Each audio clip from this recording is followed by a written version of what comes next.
Please forgive me.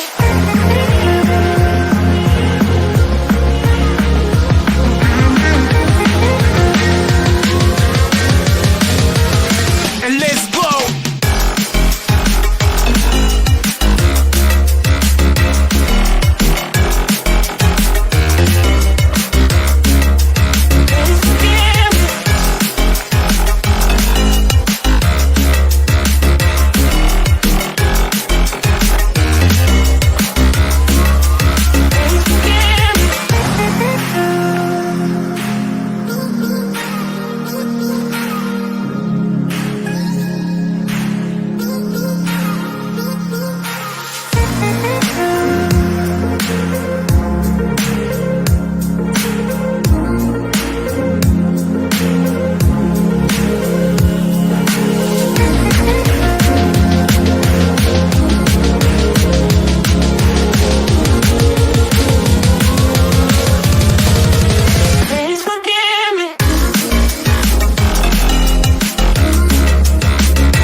Good evening, ladies and gentlemen. It's Monday night. My name is Craig Smolders, and that means it's time for another edition of Spotlight presented by Sun Parlor Trailers. Thank you very much for joining us. I'll be your host for tonight.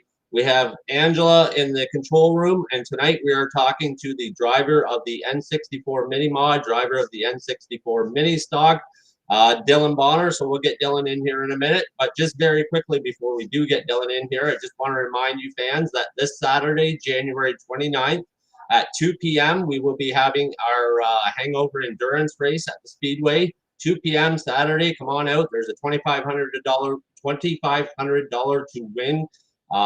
Four-cylinder, two-wheel drive class. Come on out. Check that out. It's going to be lots of fun. We'll have some hot chocolate and coffee and some nachos and chips and popcorn. So come on out, have some fun, play in the snow, build a snowman, and we'll have some fun. All right, Dylan, let's get you in here and we'll talk to you for a minute. Good evening, Dylan. How are you tonight? Good. Thanks for having me. Thanks for joining us. Appreciate you coming on here. Now, we got a bunch of stuff we want to talk to you about, but before we get right into it, you have a little bit of an announcement that you'd like to make for us regarding the Southern Ontario Motor Speedway Fan Zone group on Facebook. Is that right?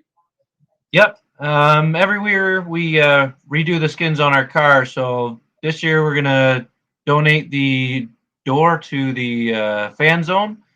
I believe we're going to raffle it off. The information will be on the Fan Zone Facebook group after the interview. Awesome. Well, we thank you very much for donating that door. That's awesome. We really appreciate you doing that, Dylan. So yeah, check that out. Then we'll get that get the details posted about that later on after the show here. So check that out and get involved in that. We appreciate that again, Dylan. Thanks a lot. No problem. Dylan, I guess the first thing we're just going to get right into this there. How did you get introduced into racing? How did that all come about? What's your story, your background with racing?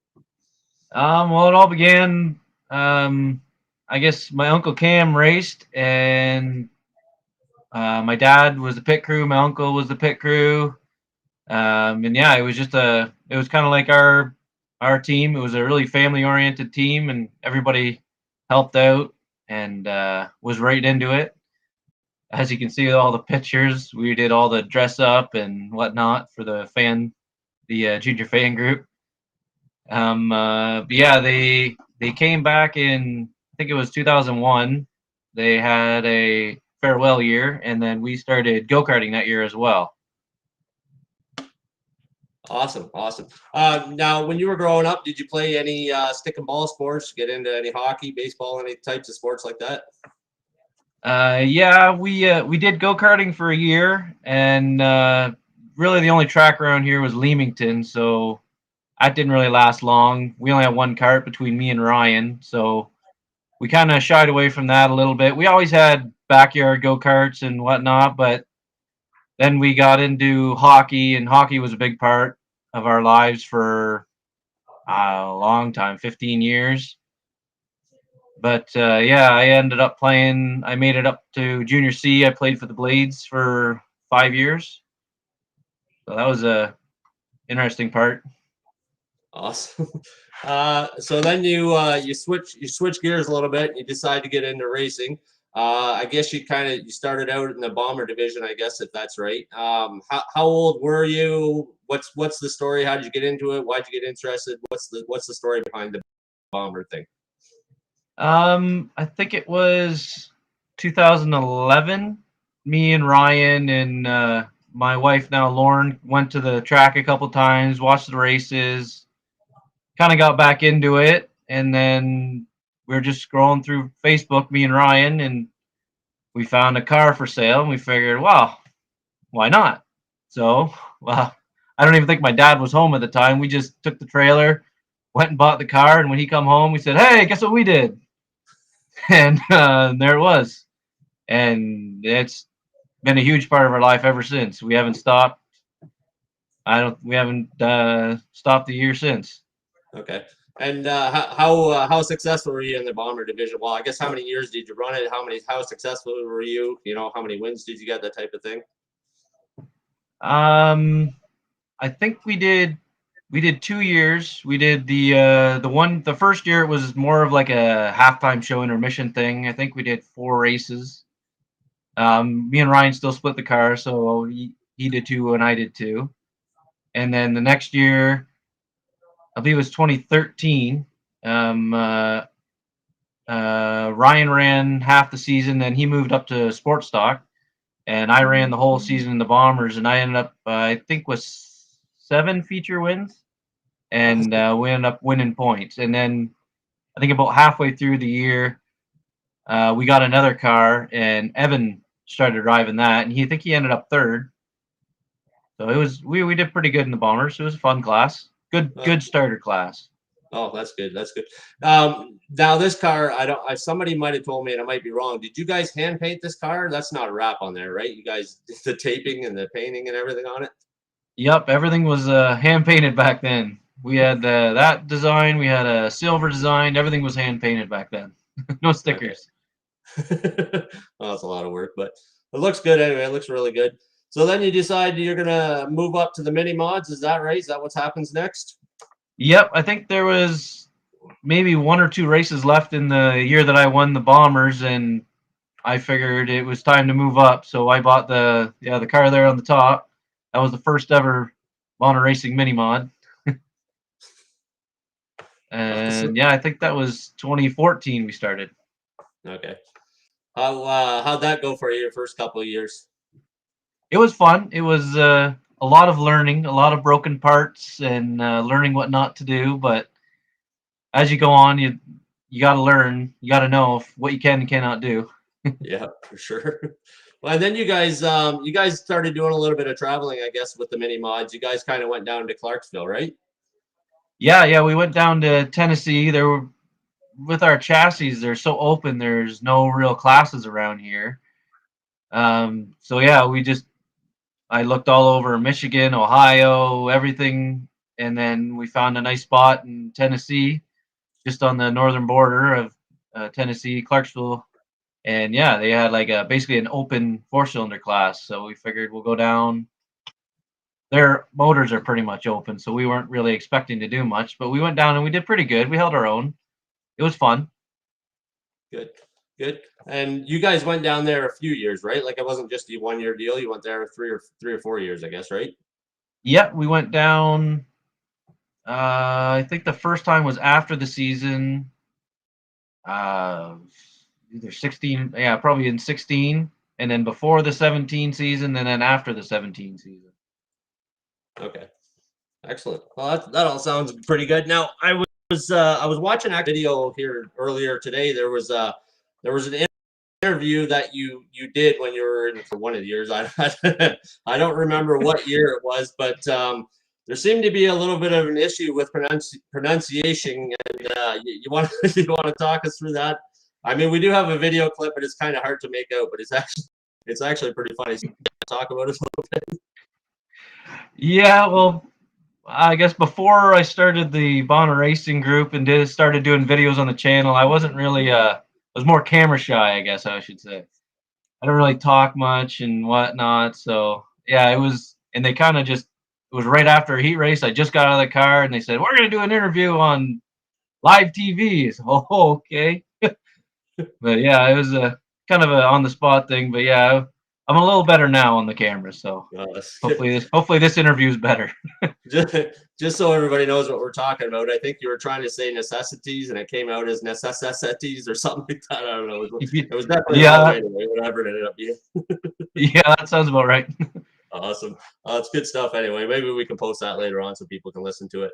So Okay. I guess just getting into these mini mods and the bombers and everything you've been talking about going down to Clarksville, I guess I'd like to talk to you a little bit about racing with family. I know you got your two brothers there, and they're into the racing too. What's that like? Because I know we're going to talk about 2021 a little bit later on, but I know that there was a lot of time standing around the track, especially Evan. I don't know, maybe halfway through the year, maybe somewhere around there, he started picking it up, and you guys were running side by side a lot of laps, lap after lap, which is awesome to watch. And then of course Ryan's up there doing the late model thing. But what's that like, racing with family, preparing cars with family? You guys get scrapping and arguing over what works, what doesn't work. Talk about that a little bit.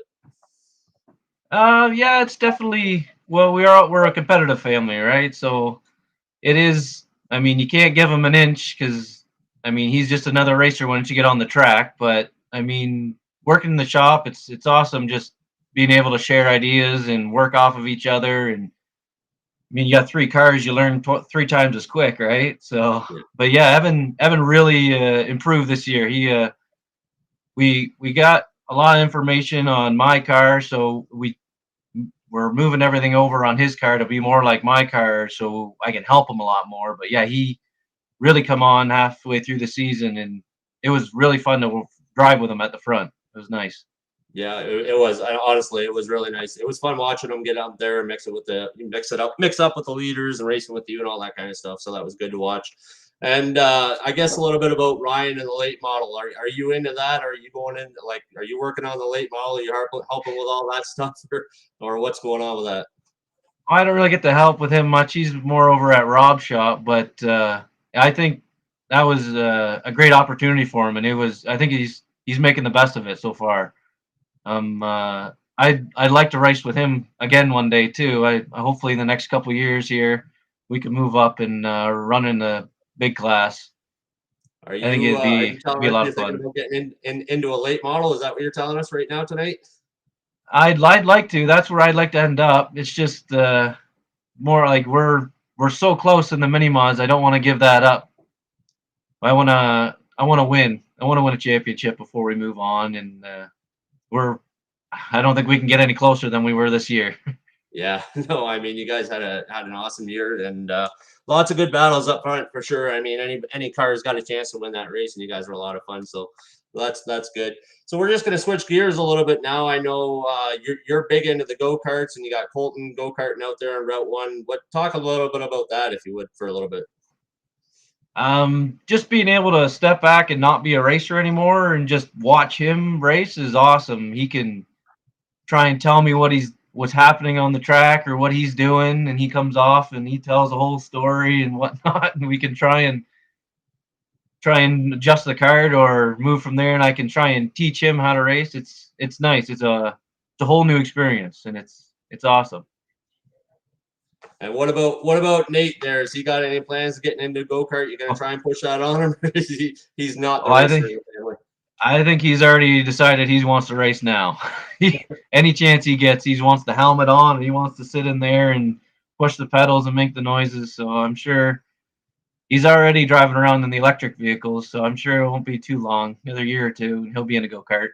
Awesome. Well, I mean, we're always out there, and it's a lot of fun watching Colton go around and go, kicking ass and stuff like that. So I'm sure it'll be nice watching Nate and everything out there. So that's a lot of fun. So now we're going to talk a little bit about your 2021 season at Southern Ontario Motor Speedway. How was 2021 for you in a mini mod, mini stock? How'd your season play out for you? It was fun. It was a really nice track all year. You couldn't really ask for much more. There's a couple bad nights, but I mean, brand new surface, you kind of got to expect it. The our team really progressed this year. We had my buddy Steve come out. He really helped. He took on a lot of the responsibilities around the pits, so it really gave me a chance to step back and kind of think about the adjustments that we had to make and kind of watch a bit of the other cars and see where they're running. It helped out a lot. And then I think there was a couple nights where we had two or three of my uncles. My grandpa was there ripping the car apart, and it was fun. It was really nice to have everybody there. Like we were saying, family event. Yeah, everybody helps out and pitches in and just makes everything easier. But yeah, Excellent. with the mini stock, it was just kind of a spur of the moment thing. We went to Oswego, uh, probably 2019 when our late models went up there, whenever that was. But yeah, I seen the mini stocks. They were running six deep, six wide, and I just thought, wow, that's crazy. That's amazing. I want to do that.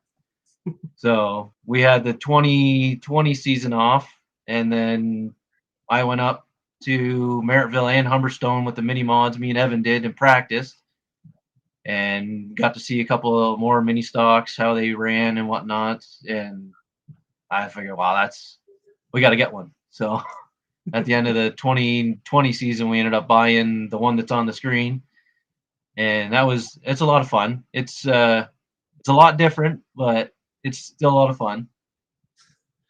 So I mean, obviously you're quite successful at the mini mod. You're talking about a little bit late model, maybe in a couple of years. But as far as the mini stock class, are you dumping some stuff into it? You want to make it a serious run, or are you just out there having some fun on a Friday night or Saturday night, whatever it ends up being?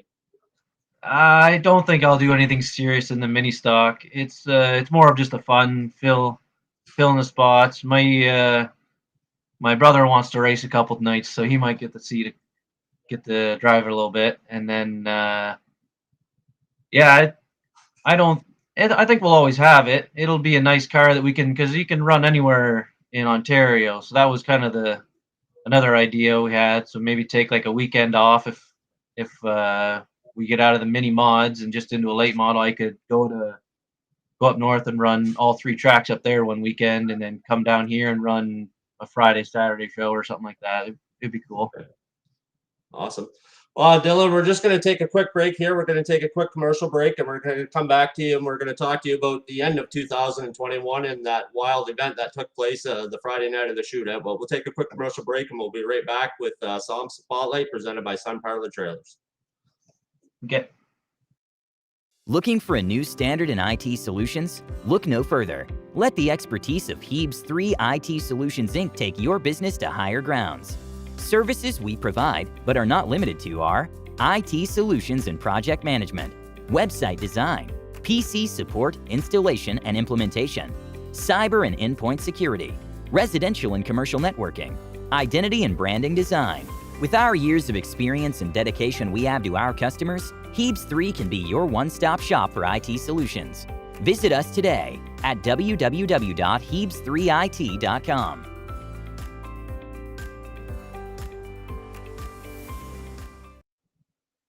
Welcome back, ladies and gentlemen, to SOMSpotlight presented by Sun Parlor Trailers. We are talking here with Dylan Bonner, driver of the N64 Mini Mod, N64 Mini Stock at Southern Ontario Motor Speedway.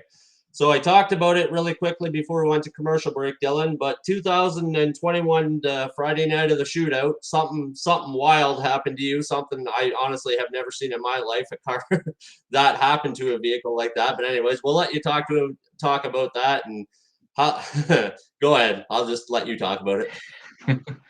Yeah, it was a very fast night. The cars were really fast. The track was perfect. You couldn't get a faster track. You could run the top, the bottom. There was grip everywhere.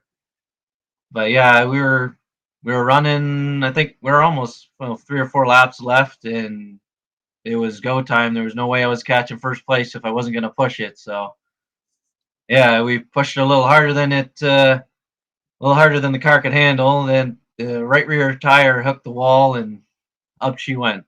I don't think I fully understood what was happening until about halfway through the twirls and flips and whatnot.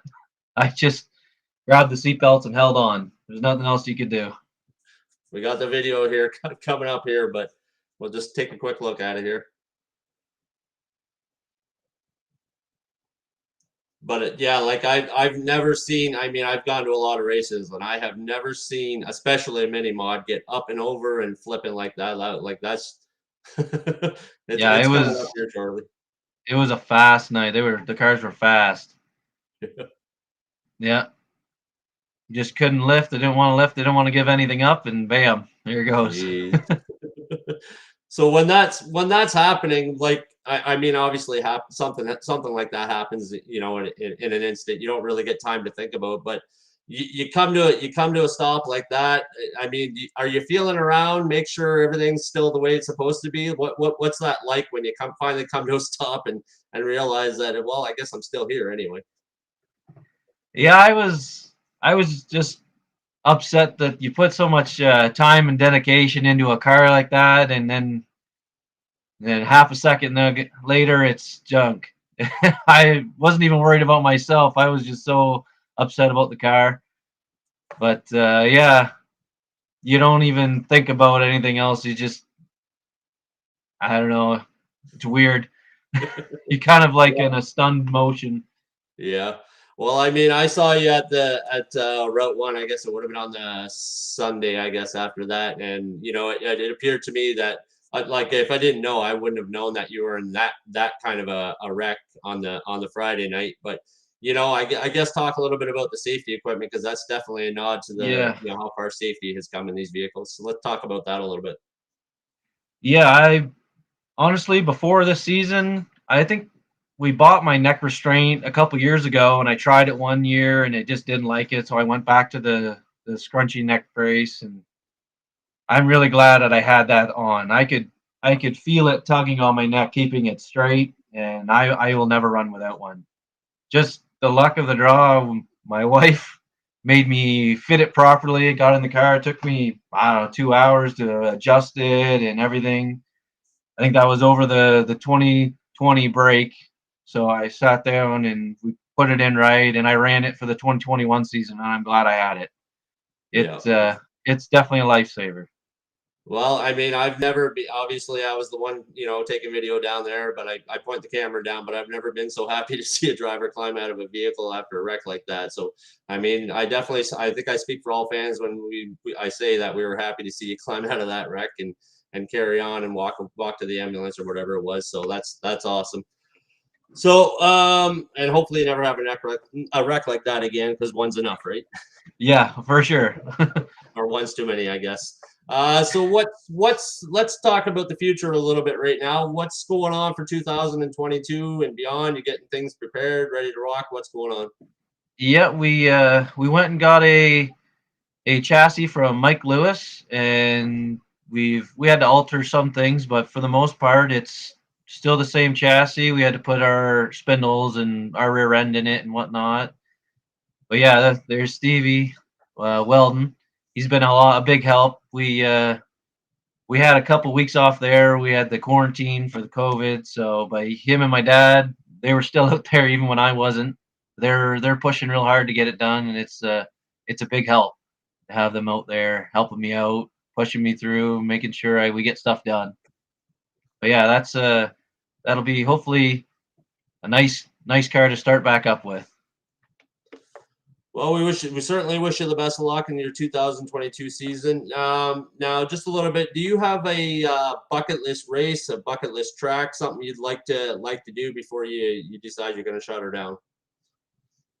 Oh, hopefully that's a long ways away.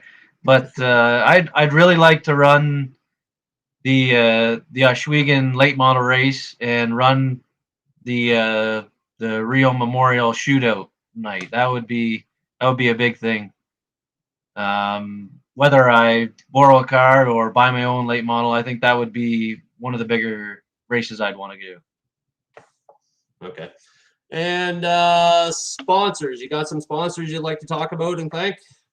Yes, I do. This year we had Jeff Gordon's Mortgage Specialty come on, and that was a big help. He helped us out a lot this year, and of course Stevie come on this year, helped us out a ton. He's been a huge asset, and I can't thank him enough. We got Acon and CMF Group. They've been with us for 8-9 years now. I really appreciate those guys. They really help us out. Total Dance Alliance is my wife's dance club. She's constantly helping us out at the track, off the track, and been a big help. And this year so far we've got Mike's Delivery has come on. Mike Lewis. He donated the chassis to us. It was a big help, and hopefully it'll be a really fast car. Awesome. And what about what? Oh, go ahead. Sorry. I think this year, we decided I'm gonna make a post on the Bonner Racing website or Facebook page later, but we're gonna be looking to bring on new sponsorships and see if people wanted to throw a sticker on the car. Awesome. Well, if you want to get involved with Bonner Racing, look up Dylan and definitely get in contact with them. They're a good group over there at Bonner Racing. Talk about your social media outlets a little bit, Dylan. What's going on out there on Instagram, Facebook? What do you got going on? Well, we started the Bonner Racing Facebook group 6 or 7 years ago, and it was more of just we got pictures, we'll put them on the Facebook, see if people like them and whatnot. And I always liked going to other people's Facebook pages and seeing their process progress. Sorry, oh, there's my mess up. Their progress pictures and videos, and even if it's just like a written update, kind of what they're doing. It was always nice to see that, and I wanted to kind of do that too. So we started that, and then my wife started us a Instagram page, I think last year, and that was pretty cool. That's kind of like on the spot, you update videos and whatnot. So that was pretty cool. But yeah, we're trying to do more videos and pictures. It's just it takes a lot of time to edit the videos and whatnot. And yeah, I think it's going pretty good. We got a lot of people. After the crash, there was a lot of people that come on. I think we had within the next month, I think we had an extra 60 people. So that was pretty cool. Yeah. But yeah, it's been cool. It's been interesting. Awesome. Do you have any Bonner racing swag that you have available you want to tell people how to purchase? Yeah, we do have some stuff left over from the 2021 season. We got a lot of kid sizes left. I think we're out of large and extra large, but we're looking to do another order for the 2022 season. With all the stuff going on, we're building a new car. I think we'll probably end up staying with the same design or something like it. But yeah, hopefully we'll have those out before the end of the season like last year. So we'll be able to sell them all year instead of just the last couple of weeks. Awesome. Well, yeah, fans, definitely. If you're a Bonner Racing fan or you're not a Bonner Racing fan, look up these shirts. Look up Dylan. Look up Bonner Racing. Get out there. Get some of these shirts. I know we got 4 of them in this household. We love them. We wear them everywhere. We support you guys. You know, you, Dylan, and your family. You guys are awesome people to be around. We like interacting with you at the track and supporting you any way we can. So, fans, get out there, get some Bonner swag, and show them your support. Anything else you want to talk about, Dylan? Not that I can think of. I do want to thank you, Angela, and Henry, and all the other staff at Southern Ontario Motor Speedway. I mean, without you guys, there's no track to race at, right? Henry's really risking a lot by putting all the money and time into the track and making it work, and he's doing a great job. I think this SOMSpotlight is awesome, getting the fans involved, and I don't know, it's what I love about racing. You interact with other people and whatnot, get the fans into it. It's awesome. Excellent. Well, we really appreciate you taking some time out of your night to join us, Dylan. You've been a great interview. We appreciate you jumping on here with us. I hope you have a great 2022 season. All the best at SOMS and Route 1 and wherever else 2022 finds you. Thank you. Thank you. Take care. Bye. So that's Dylan Bonner, ladies and gentlemen, driver of the N64 Mini Mod, N64 Mini Stock at Southern Ontario Motor Speedway. Definitely check us out on YouTube. Look us up on YouTube and SOMSpotlight. Look us up on Facebook, Southern Ontario Motor Speedway Fan Zone. Thank you very much, ladies and gentlemen, for joining us. Don't forget that we have the Enduro race coming up here this Saturday at 2 p.m. Saturday at 2 p.m. at the Speedway. We're going to have the endurance race. Make sure you check Facebook to get involved in the door raffle that Dylan talked about at the beginning of the show. There will be a post in the fan zone group about that. Next week, we'll be talking to Brett Hope, late model driver of the number 49 late model. We'll be talking to him about a few things. We'll see how that goes. So we hope you guys join us next week. This has been SOMSpotlight presented by Sun Parlor Trailers. My name's Craig. I hope you guys have a great night, and we'll talk to you next week. Thank you. Goodbye.